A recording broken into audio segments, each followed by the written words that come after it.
সকালের সময় শীর্ষ সংবাদ জানিয়ে দিচ্ছে রাতভর ঢাকামুখী মানুষের চাপ, বিকল্প পরিবহন ব্যবহারে নেই স্বাস্থ্যবিধি মানার বালাই, সংক্রমণের ঝুঁকি বাড়ার শঙ্কা, একদিনে শনাক্ত ২,৫০০-এরও বেশি। পরীক্ষাগার বাড়লেও গড়ে ৯,০০০-ই আটকে আছে করোনায় নমুনা পরীক্ষা। সক্ষমতার সর্বোচ্চ ব্যবহারে দ্বিগুণ পরীক্ষা সম্ভব বলছেন বিশেষজ্ঞরা। বিমান ভাড়া করে সস্ত্রীক দেশ ছেড়েছেন বিএনপি সরকারের সাবেক পররাষ্ট্রমন্ত্রী মোরশেদ খান। জামিনে থাকা আসামির দেশ ছাড়া গর্হিত কাজ বলছেন দুদক আইনজীবী। এবং আমপান তাণ্ডবের এক সপ্তাহ পরও বাঁধ ভাঙা পানিতে প্লাবিত হচ্ছে সাতক্ষীরার নতুন নতুন এলাকা। আশ্রয় কেন্দ্রে খাবার ও পানি সংকট, ত্রাণ পৌঁছে দেওয়ার দাবি।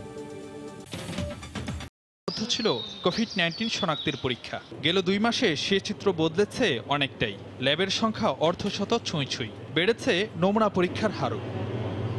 কিন্তু পরীক্ষার এ হার পর্যাপ্ত কিনা কিংবা ল্যাব সক্ষমতার সর্বোচ্চ ব্যবহার হচ্ছে কিনা রয়েছে প্রশ্ন। মোট আক্রান্তের বৈশ্বিক তালিকায় ২২ নম্বরে থাকলেও জনসংখ্যার অনুপাতে পরীক্ষার দিক থেকে বাংলাদেশের অবস্থান ১৫০-র পরে, আর মোট নমুনা পরীক্ষার দিক থেকে আছে ৪৪ নম্বরে। বর্তমানে ৪৯ ল্যাবে ২৪ ঘন্টায় ১৫,০০০-এর বেশি নমুনা পরীক্ষার সক্ষমতা থাকলেও ১০,০০০-এর বেশি পরীক্ষা হয়েছে মাত্র ৪ দিন। আর সেজন্য বারবার বলা হচ্ছে লোকবল সংকটের কথা। এখনো পরিপূর্ণভাবে সক্ষমতা ব্যবহার করা যাচ্ছে না।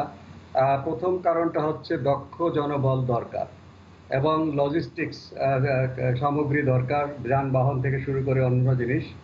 কয়েকদিনের মধ্যে যুক্ত হচ্ছে আরও কয়েকটি নমুনা পরীক্ষা কেন্দ্র। বিশেষজ্ঞরা মনে করেন পর্যাপ্ত কিট সরবরাহ আর সক্ষমতার সবটুকু ব্যবহার করতে পারলে দেশে দৈনিক ২০,০০০-এর বেশি নমুনা পরীক্ষা সম্ভব। অসংখ্য লোককে আনতে হবে। এর মধ্যে আছে মেডিকেল টেকনোলজিস্ট, আমাদের লাগবে ল্যাবরেটরি মেডিসিন স্পেশালিস্ট। বিশ্ববিদ্যালয়গুলো আছে, সেখানে যে মলিকুলার ল্যাব, সেখানে যে এক্সপার্টরা আছেন তাদেরকেও যদি যুক্ত করা যায় তাহলে ৫০টা ল্যাবরেটরি ৪ শিফটে চালানো সম্ভব। সেক্ষেত্রে আমাদের সক্ষমতা ২০,০০০ পর্যন্ত বাড়ানো যেতে পারে। স্বাস্থ্য মন্ত্রণালয় বলছে পরীক্ষার হার বাড়াতে বাড়ানো হচ্ছে লোকবল আর নমুনা সংগ্রহে বুথের সংখ্যা। ৩,০০০ জনগণের পারমিশন মাননীয় প্রধানমন্ত্রী দিয়েছেন এদের কিছুদিন আগে। রোববার দিন স্বাস্থ্য মন্ত্রণালয়ে একটা মিটিং আছে, ওই মিটিং এ সিদ্ধান্ত হবে যে কত দ্রুত কোন পদ্ধতিতে পারতে এই ৩,০০০ জনগণ নেওয়া যায় এবং তাদের কাজে যোগদান করানো যায়।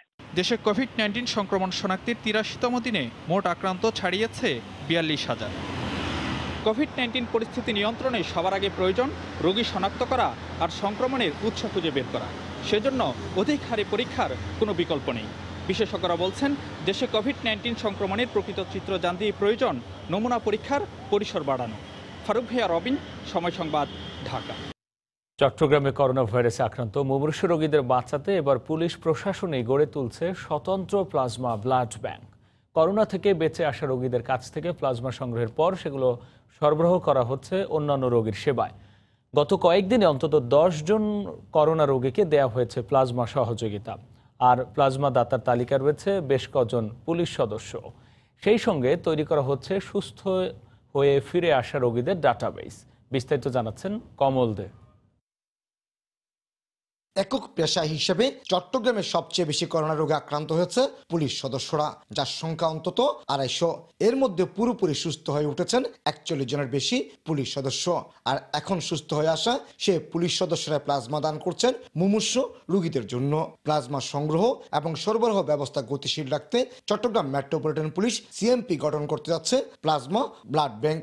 সুস্থ হয়ে আসা রোগীদের যাবতীয় তথ্য নিয়ে ডাটাবেস তৈরি করছে তারা। যারা স্বইচ্ছায় এই প্লাজমা ব্যাংকে প্লাজমা দান করতে ইচ্ছুক তাদেরকে নিয়ে আমরা এই ডাটাবেজে অন্তর্ভুক্ত থাকবে এবং তাদের দেওয়া অ্যান্টিবডি আমরা পরবর্তীতে অসুস্থ পুলিশ সদস্য অথবা অসুস্থ নগরবাসীকে সরবরাহ করতে সক্ষম হব। মুমূর্ষু করোনা রোগীদের জীবন বাঁচাতে সুস্থ হয়ে আসা রোগীদের প্লাজমা থেরাপি এখন স্বীকৃত চিকিৎসা ব্যবস্থায় রূপ নিতে যাচ্ছে।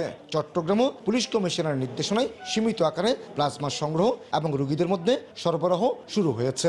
মানুষকে কাউন্সিলিং এর মাধ্যমে এই প্লাজমা সংগ্রহের কাজটা করছি। আমাদের কাছে অসংখ্য ফোন আসছে, মানুষ এখন এই সহযোগিতা আমাদের কাছে কামনা করছে। আমি একজন না দুইজনকে প্লাজমাটা দিতে পারছি। আসলে প্লাজমাটা দেওয়াটা এটা কোনো ভয়ের কিছু না, এটাকে সবাই পজিটিভলি দেখেন।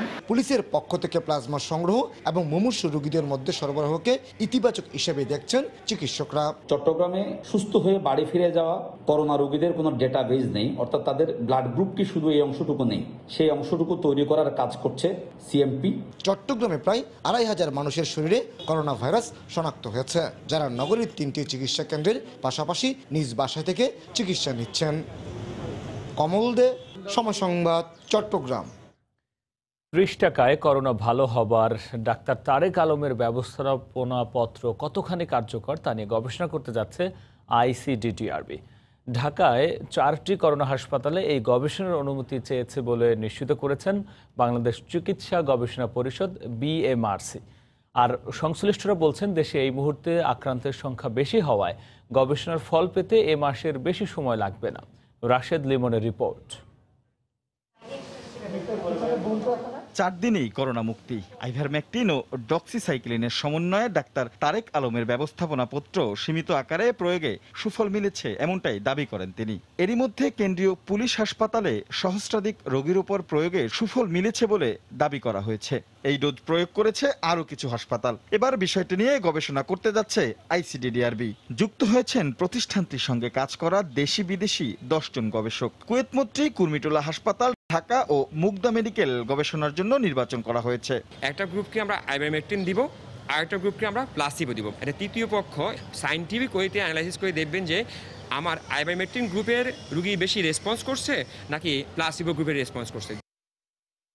প্রচুর পেশেন্ট আমাদের কাছে, তো খুব বেশি সময় লাগার কথা না। হোপফুলি আমরা মাসখানেকের আগেই এটার আনসারও বোঝা যাবে।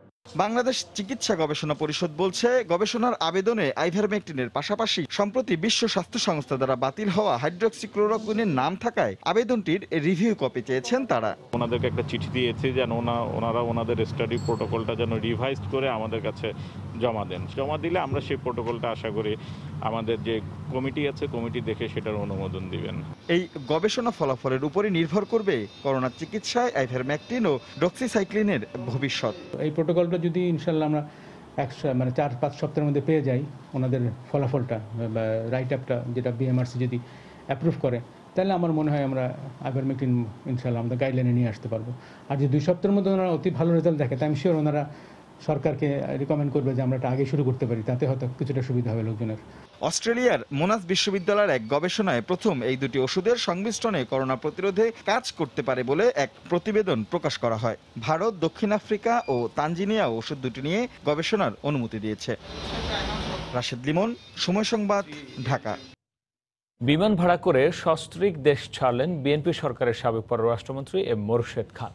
বৃহস্পতিবার রাতে তিনি যুক্তরাজ্যের উদ্দেশ্যে দেশ ত্যাগ করেন। দুদক আইনজীবী বলছেন, আদালতের অনুমতি না নিয়ে দুর্নীতির মামলায় জামিনে থাকা আসামির দেশ ছাড়া গর্হিত কাজ। এ বিষয়ে আদালতের দ্বারস্থ হওয়ার কথাও জানান তিনি। ৩২১ কোটি টাকা হংকংয়ে অর্থ পাচার মামলার আসামি বিএনপির সাবেক পররাষ্ট্রমন্ত্রী মোরশেদ খান। দুদকের আবেদনে সে ব্যাংক অ্যাকাউন্টও জব্দ করা হয়েছে। এছাড়া তার বিরুদ্ধে জ্ঞাত আয় বহির্ভূত সম্পদ অর্জনের মামলাও বিচারাধীন। বৃহস্পতিবার রাতে চার্টার্ড বিমান ভাড়া করে সস্ত্রীক দেশ ছেড়েছেন তিনি। আমি যেটা জানতে পেরেছি, কর্পোরেট ফ্লাইটের যারা প্যাসেঞ্জার ছিলেন, একটাতে বোধ হয় আগের দিন মোরশেদ খান সাহেব ছিলেন, আর আজকে 29 তারিখেরটা হয়তো বা সালমান ফারহানের বড় ভাই সোহেল রহমান সাহেব ছিলেন। সিভিল পক্ষ থেকে দায়িত্ব হচ্ছে ফ্লাইটগুলো অনুমোদন দেওয়া, কারা যাচ্ছেন, কিভাবে যাচ্ছেন, এটা তো দেখতে হলে ইমিগ্রেশন। আদালতের অনুমতি না নিয়ে দুর্নীতির মামলায় জামিনপ্রাপ্ত আসামির দেশ ছাড়াই বিস্ময় প্রকাশ করেছেন দুদক আইনজীবী। তিনি বলেছেন, গর্হিত কাজ করেছে মোরশেদ খান। উনি নিম্ন আদালতে সারেন্ডার করেছেন, সারেন্ডার করে জামিন নিয়েছেন। এই নিম্ন আদালত থেকে জামিন নিয়ে এবং নিম্ন আদালতকে অবহিত না করে বিদেশ যাওয়া, এটি একটি গর্হিত অপরাধ। আদালতে তার বিরুদ্ধে ব্যবস্থা নেওয়ার আবেদন করার কথাও জানান দুদক আইনজীবী। আমরা বিষয়টি যখন নিয়মিত আদালত খুলবে তখন আদালতের নজরে আনব। গত বছরের শেষের দিকে ভাইস চেয়ারম্যানের দলীয় পদ থেকে পদত্যাগ করেন মোরশেদ খান। আফজাল হোসেন, সময় সংবাদ, ঢাকা। ঘূর্ণিঝড় আম্পানের তাণ্ডবের এক সপ্তাহের বেশি সময় পেরিয়ে গেল দুর্ভোগ কমেনি সাতক্ষীরা উপকূলের বাসিন্দাদের। ভাঙা বাঁধ থেকে প্রতিনিয়ত জোয়ারের পানি ঢুকে তলিয়ে যাচ্ছে নতুন নতুন এলাকা। ঘরহারা অনেকেই আশ্রয় কেন্দ্রে থাকলেও সেখানে দেখা দিয়েছে খাদ্য ও বিশুদ্ধ পানির সংকট। তবে সবার কাছে ত্রাণ সহায়তা পৌঁছে দেওয়ার দাবি জেলা প্রশাসনের। মমতাজ আহমেদ বাপির পাঠানো ছবি ও তথ্য নিয়ে রিপোর্ট। জোয়ার এলেই ভাঙা বাঁধ থেকে প্রতিদিন হু হু করে ঢুকছে পানি, তলিয়ে যাচ্ছে বসতভিটা, ফসলের ক্ষেত, পশু ও পাখির খামার। পানিবন্দী লক্ষাধিক মানুষ। সুপার সাইক্লোন আম্পানের তাণ্ডবের পরে 9 দিন পেরিয়ে গেলেও দুর্ভোগ কমেনি সাতক্ষীরার আশাশুনি ও শ্যামনগর উপজেলার উপকূলবাসীর। বৃষ্টি পয়েন্টে ভেঙে যাওয়া বাঁধ থেকে খোলপেটুয়া নদীর পানি ঢুকে প্লাবিত হয়েছে 7টি ইউনিয়নের প্রায় 50টি গ্রাম। আমাদের বাড়িতে এখন গলা পানি যেতেছি সাঁতার কাটি, রাস্তাঘাট কিছুই নেই, আমাদের ঘর বাড়িও সব তলিয়ে দিয়েছে। বারবার অবদালাদেরকে বলছি যে আপনারা আমাদের এখানে মিনিমাম 90 থেকে 100 কিলো টেকসই বাঁধ যদি আমরা তৈরি করতে পারতাম তাহলে আমরা এই ধাক্কা থেকে রক্ষা পেতাম। ঘরহারা অনেক বাসিন্দাদের আশ্রয় কেন্দ্রে ঠাঁই মিললেও খাদ্য ও বিশুদ্ধ পানির সংকটে মানবেতর দিন কাটছে তাদের। একবেলা খেতে পারে, একবেলা খেতে পারে না, খুব সমস্যার মধ্যে। আমাদের আপাতত কিছুই নাই। সরকারের মাধ্যমে যদি টিন বা খাদ্য খাবার পাঠাই যায় তাহলে তো আমরা বাঁচতে পারি। তবে জেলা প্রশাসকের দাবি, ক্ষতিগ্রস্ত এলাকার সব বাসিন্দাদের দেয়া হয়েছে ত্রাণ সহায়তা। আর পানি উন্নয়ন বোর্ড বলছে বরাদ্দ পেলে দ্রুতই মেরামত করা হবে ভেঙে যাওয়া বাঁধগুলো। 4,474 কোটি টাকা প্রজেক্ট সাবমিট করেছিলাম এই 4টা ফোল্ডারে। আমি টাকা পাবো, তারপর আমি কাজ করবো। 850 মেট্রিক টন চাল সরবরাহ করা হয়েছে শুধু এই কয়েকদিনের মধ্যে। সাতক্ষীরার উপকূলে 4 লক্ষাধিক মানুষের বসবাস। গত 20 মে ঘটে যাওয়া প্রলয়ঙ্কারী ঘূর্ণিঝড় আম্পানে এদের মধ্যে প্রায় 2 লক্ষ মানুষ ক্ষতিগ্রস্ত হয়েছেন। সময় সংবাদ, সাতক্ষীরা। এদিকে কালবৈশাখী ঝড়ে ঘরহারা ভোলার 2 শতাধিক পরিবার নানা সংকটের মধ্যে মানবেতর জীবনযাপন করছেন। ঝড়ে লণ্ডভণ্ড করে রেখে যাওয়া অনেকেই পরিবার নিয়ে খোলা আকাশের নিচে দিন কাটাচ্ছেন। এসব পরিবারকে সরকারি সহযোগিতার দাবি সংশ্লিষ্টদের। সরকারের পক্ষ থেকে সব ধরনের সহযোগিতার আশ্বাস দিয়েছেন স্থানীয় সংসদ সদস্য। নাসিরউদ্দিন লিটনের তথ্য, উৎপল দেবনাথের ছবি নিয়ে রিপোর্ট। লালমোহনের রমাগঞ্জ চৌমুহনী বাজারের পানের দোকানদার জসিম মেয়ের বিয়ের জন্য ধার দেনা করে দোতলা টিনের ঘর করেছিলেন বছরখানেক আগে। বুধবার রাতে ঝড়ের আঘাতে পুরো ঘরটি লণ্ডভণ্ড হয়ে যায়। চাল বেড়ার সাথে উড়িয়ে নেয় হাঁড়ি পাতিল আসবাবপত্র। মাত্র কয়েক মিনিটের ঝড়ের সাথে ভেঙে চুরমার হয়ে যায় জসিমের 20 বছরের স্বপ্ন। ধ্বংসস্তূপ থেকে দুমড়ে মুচড়ে যাওয়া আসবাবপত্র বের করে ভিটিতে জড়ো করেন জসিম দম্পতি। ঝড়ের পর থেকে রান্না হয়নি সন্তানদের জন্য। তার মতো একই অবস্থা নয়ন, বশির, জুয়েল ও বিল্লাল সহ অর্ধ শতাধিক পরিবারের। লালমোহনের মতোই চর ফেশনেও 4 ইউনিয়নের 72টি পরিবার ঘরবাড়ি হারিয়ে নিঃস্ব। আমি এই ঘর করার মতন স্যার আমার আর সম্ভব হবে না। আমি এখন আমার মেয়ে বিয়ে দিন কি করে, আরে কিভাবে আমি দিন কাটাবো, আমি ইয়া করতেছি স্যার। ঘর হিসাব আমরা বাড়িতে দেখি যে ঘর টর কুড়ে বেড়ে লইয়া গেছে, সব বাতাস লইয়া গেছে। আর আমাদের এসব এই জায়গা ছাড়া আমাদের কোনো আশ্রয় নাই যে আমরা কোনো জায়গায় যে ঘর কইরা তুলে যে থাকবো, এমন কোনো আমাদের আশ্রয় নাই। এদিকে ঘরবাড়ি হারা এসব মানুষের জন্য ত্রাণের পাশাপাশি গৃহ নির্মাণ সহায়তার দাবি এই জনপ্রতিনিধির। পুনর্বাসনের জন্য নগদ অর্থ, ডেউটিন, চাল, ডাল সহ নিত্য প্রয়োজনীয় দ্রব্য খুবই প্রয়োজন। ক্ষতিগ্রস্তদের পুনর্বাসনে সরকারের পক্ষ থেকে সব ধরনের সহায়তার আশ্বাস দেন স্থানীয় সংসদ সদস্য। 2 শতাধিক পরিবারের তালিকা করে আমরা এটা জেলা প্রশাসকের মাধ্যমে ত্রাণ মন্ত্রণালয় থেকে তাদের জন্য আমরা ত্রাণের টিন এবং ঘর মেরামতের জন্য আমরা তাদেরকে টাকা দেওয়ার আমাদের সিদ্ধান্ত নিয়েছি। ঘরবাড়ির পাশাপাশি ঝড়ে 2 উপজেলার 7 ইউনিয়নের 5 শতাধিক গ্রাম ও প্রায় 100 একর জমির সবজি ক্ষতিগ্রস্ত হয়েছে। সময় সংবাদ, ভোলা। দিনাজপুরের বীরগঞ্জে অবৈধ ইটভাটার নির্গত বিষাক্ত গ্যাসে 60 বিঘা জমির ধান চিটা হয়ে গেছে। ক্ষতিগ্রস্ত হয়েছে বাগানের আম ও লিচু। এতে দিশেহারা কৃষক। ক্ষয়ক্ষতি নিরূপণের পর প্রয়োজনীয় ব্যবস্থা নেওয়ার আশ্বাস উপজেলা নির্বাহী কর্মকর্তার। গোলাম নবী দুলালের পাঠানো তথ্য ও মঞ্জিদ আলম শিমুলের ছবি নিয়ে রিপোর্ট।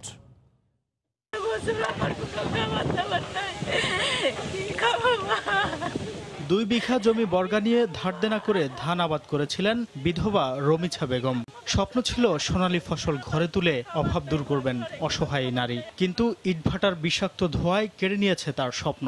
একইভাবে ক্ষতিগ্রস্ত হয়েছে গতেশচন্দ্র, হান্নান মিয়া, ফরহাদ ও প্রভাস রায় সহ 25 জন অসহায় কৃষকের জমির ফসল। দিনাজপুরের বীরগঞ্জ উপজেলার আদর্শ গ্রামে ফসলি জমির পাশে গড়ে ওঠা মা ব্রিক্স নামে ইটভাটার বিষাক্ত ধোঁয়ায় নষ্ট হয়েছে মাঠের পর মাঠের সোনালী ফসল। শুধু ধান নয়, ইটভাটার বিষাক্ত ধোঁয়ার হাত থেকে রক্ষা পায়নি আম ও লিচুর বাগানও। আপনার সুদের উপর টাকা নিয়ে, এনজিও থেকে টাকা নিয়ে আম বাগান করছি। শমশের হাজির ইটভাটার বিষাক্ত কালো ধোঁয়ার জন্য আমার বাগান শেষ। 1.5 বিঘা মাটি আদি আবাদ করি, চুক্তি আবাদ করি। শমশের হাজির ইটভাটার ধোঁয়া দিয়ে আমার জমি ধান জ্বলাই দিছে। শমশের হাজির ভাটার গ্যাস ছাড়িয়ে সেই আবাদ আমার জ্বলাই দিছে। আমি বাচ্চা কাচ্চা নিয়ে এখন খাবো, আমার ঘরে কোনো খাওয়ার মতো কোনো বুদ্ধি নাই। আমরা এটা সরকারের কাছে বিচার চাই, আমাদের ক্ষতিপূরণ দেওয়া হোক। বৈধ কাগজপত্র না থাকার কথা স্বীকার করেছেন মা ব্রিক্স ইটভাটার মালিক। এই ভাটা তো আমার বহু আগে 2004 সাল থেকে আমরা ভাটা করতেছি এখানে, তখন আমাদের সরকার লাইসেন্স দিয়েছিল। এর ইদানিং আমাদের 2-3 বছর ধরে লাইসেন্স দিচ্ছে না। অনুমোদনহীন ইটভাটা বন্ধের আবেদন করেছেন 25 জন কৃষক। আর ক্ষতিপূরণ আদায়ে প্রয়োজনীয় ব্যবস্থা নেওয়ার আশ্বাস দিয়েছেন উপজেলা নির্বাহী কর্মকর্তা। এই বিষয়ে লিখিত অভিযোগ পেয়েছি এবং তার প্রেক্ষিতে আমি কৃষি অফিসের মাধ্যমে কি পরিমাণ ক্ষতি হয়েছে তার একটা এস্টিমেট করে ফেলেছি ইতিমধ্যে আমি, এবং তার প্রেক্ষিতে আমি ক্ষতিপূরণ কৃষকরা পেতে পারে তার ব্যবস্থা গ্রহণ করব। ইটভাটায় 20 একর জমির ধান এবং 7 একর জমির বাগানের আম ও লিচু ক্ষতিগ্রস্ত হয়েছে। সময় সংবাদ, দিনাজপুর। সকালের সময় শীর্ষ সংবাদ জানিয়ে দিচ্ছে আরও একবার। রাতভর ঢাকামুখী মানুষের চাপ, বিকল্প পরিবহন ব্যবহারে নেই স্বাস্থ্যবিধি মানার বালাই, সংক্রমণের ঝুঁকি বাড়ার শঙ্কা। একদিনে শনাক্ত 2500-এরও বেশি। পরীক্ষাগার বাড়লেও গড়ে 9000-ই আটকে আছে করোনায় নমুনা পরীক্ষা। সক্ষমতার সর্বোচ্চ ব্যবহারে দ্বিগুণ পরীক্ষা সম্ভব বলছেন বিশেষজ্ঞরা। বিমান ভাড়া করে সস্ত্রীক দেশ ছেড়েছেন বিএনপি সরকারের সাবেক পররাষ্ট্রমন্ত্রী মোরশেদ খান। জামিনে থাকা আসামির দেশ ছাড়া গর্হিত কাজ বলছেন দুদক আইনজীবী। এবং আমপান তাণ্ডবের 1 সপ্তাহ পরও বাঁধ ভাঙা পানিতে প্লাবিত হচ্ছে সাতক্ষীরার নতুন নতুন এলাকা। আশ্রয় কেন্দ্রে খাবার ও পানির সংকট, ত্রাণ পৌঁছে দেওয়ার দাবি। এই ছিল সকালের সময়। আপনার মোবাইলের সময় সংবাদ দেখতেও সব খবর পেতে ডাউনলোড করুন সময় অ্যাপ। সঙ্গে থাকুন সময়ের।